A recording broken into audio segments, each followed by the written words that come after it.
and welcome to the Horseshoe News. Today on this beautiful morning, we are here at the Hamilton Harbor, home of the Randle Reef.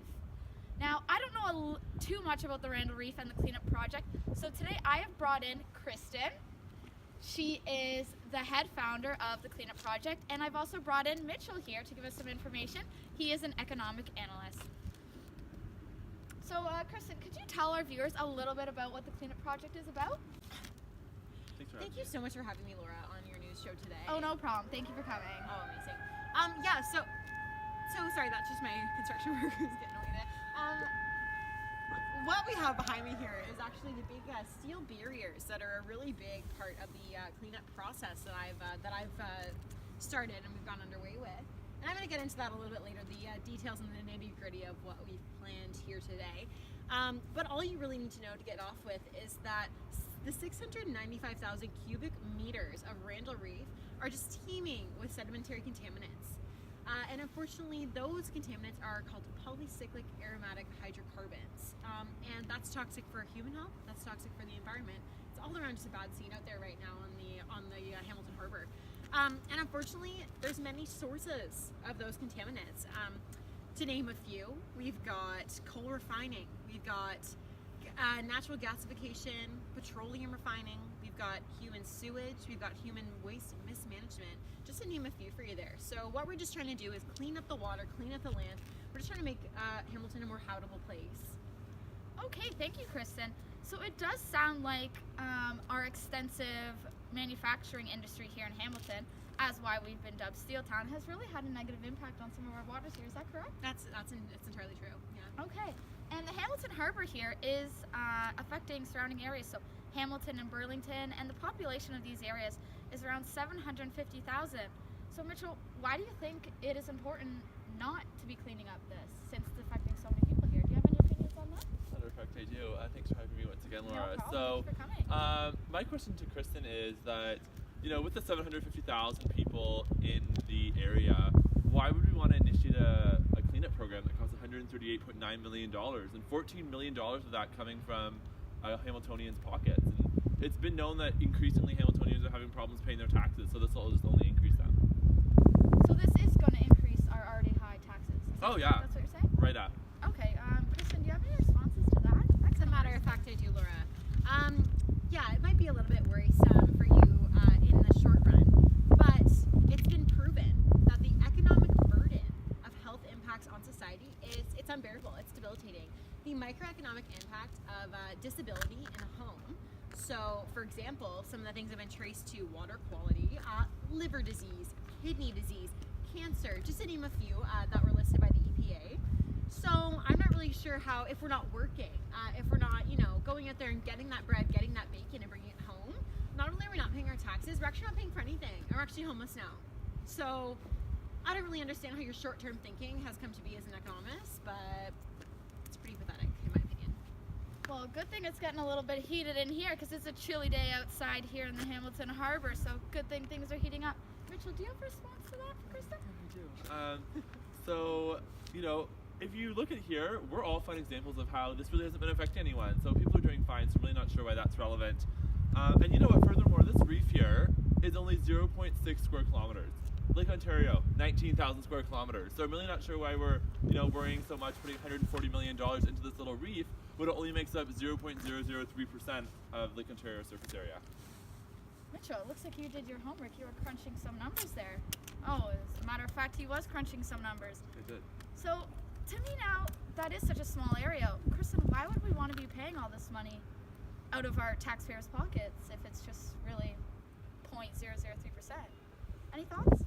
You know what, many thoughts actually. It's astounding as people can be so ill-informed.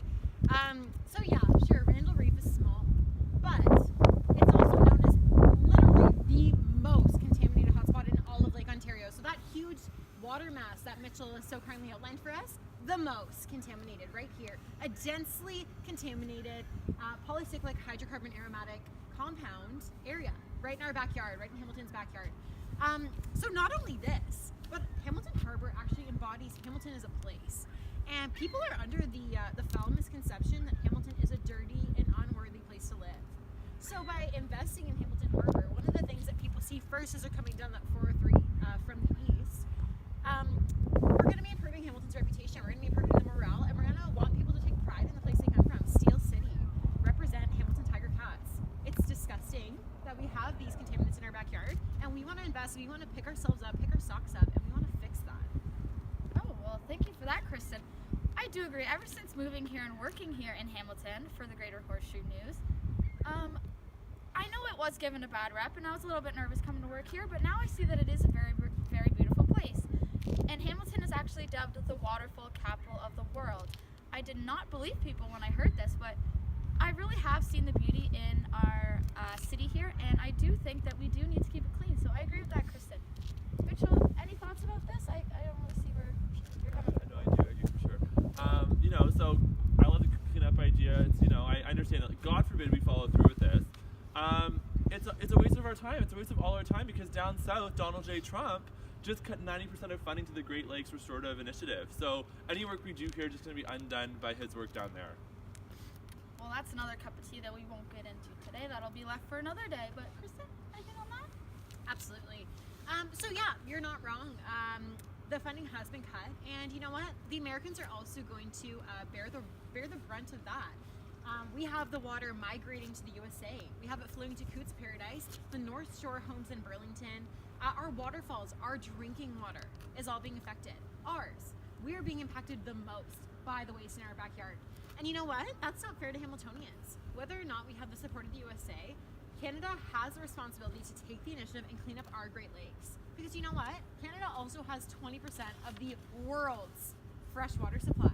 And to think that we are contaminating a non-renewable resource, that's disgraceful. That's disrespectful to the entire world. And we should feel blessed, and we should feel honored to have such a viable and important resource right in our backyard that we're mishandling and we're abusing. I do agree that this is in our backyard, so it is an important issue. And Mitchell, what are your thoughts on that there? So as you can see, here we are down at Randle Reef. The majority of the Hamilton shoreline is industrialized. This is all factories, Stelco, Dofasco. So, even if we do clean up, what's the point? There's no beaches here, so it's still make it clean for factories. I'm not sure how that's going to be helpful. Okay, he does make the point about there being no beaches, but is there any other impacts that it's going to have, or any other areas that maybe there could be developments that people could take use of, or? As a matter of fact, there is, Laura. So the reason we don't have any beaches down here at the lovely Hamilton Harbor is because of the contaminants, because it's not safe to swim in, it's not safe to fish in. That's why we don't have any recreational activity. And you know what? We need recreational activity. It's been proven psychologically to improve community morale. And we actually do have stretches of beach. Are we doing okay for time? Yeah. Okay, yeah, Laura, there actually are a lot of other things that we could be doing with the shoreline. And you know what? These contaminants are not limited to our shoreline. Like I mentioned, they're flowing to Coots. They're flowing to other recreational areas. People go hiking Coots. Coots is right in the backyard of McMaster.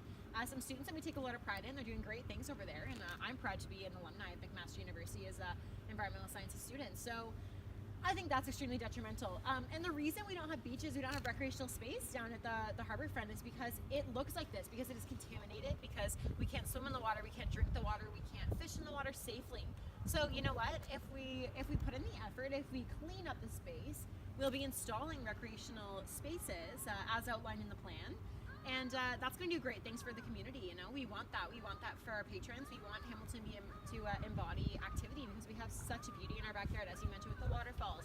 We have hiking trails, and we have our beautiful Bayfront Park.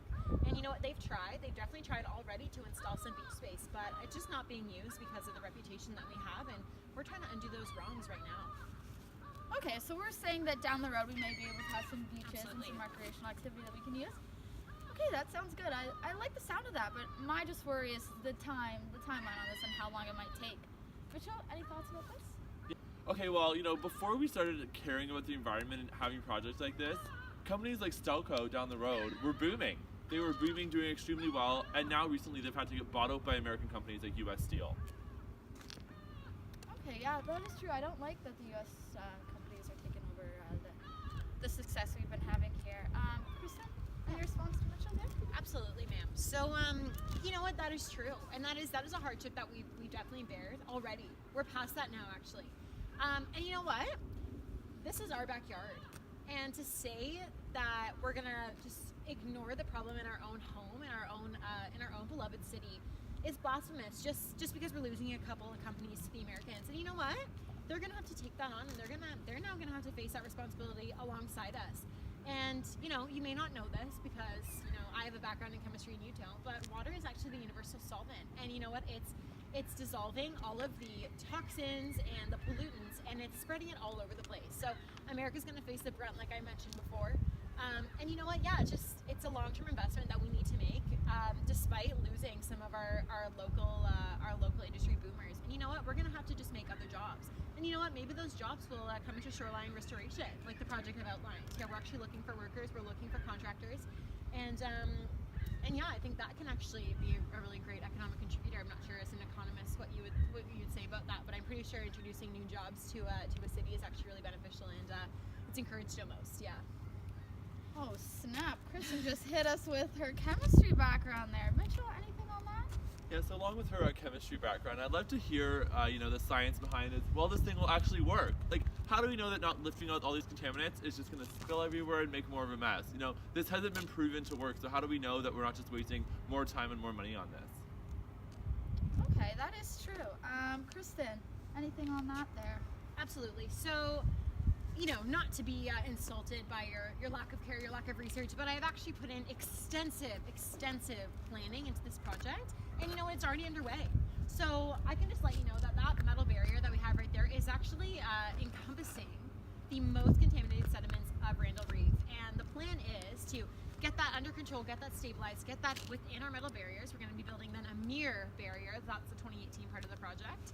And they're going to be carefully removing all of the contaminated sediments, all of the contaminated water, and we're going to be implementing a restoration project.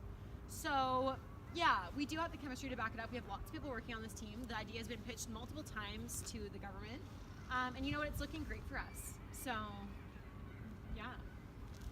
So my thoughts on this is that this might be taking a long time, and hopefully it doesn't take too long because it is cold out here. So Mitchell, thoughts on this and what they've got started so far? Yeah, so you know they've estimated 7 years that this will take, but with any experience I've had with contractors and any luck with the other construction in the city of Hamilton, I'm at least going to say double this. At least 14 years this will take. You know, construction will get back up, they'll hit hurdles, so you know this is just going to take even more time. It's not going to happen in 7 years. I do agree. I do remember talking to a reporter from the Hamilton Spectator here, and they gave me the numbers that there was a delay on the project for 3 years, and the cost from this went from $90 million up to $105 million. So that's $15 million in 3 years. So that kind of does spark a little bit of concern for me.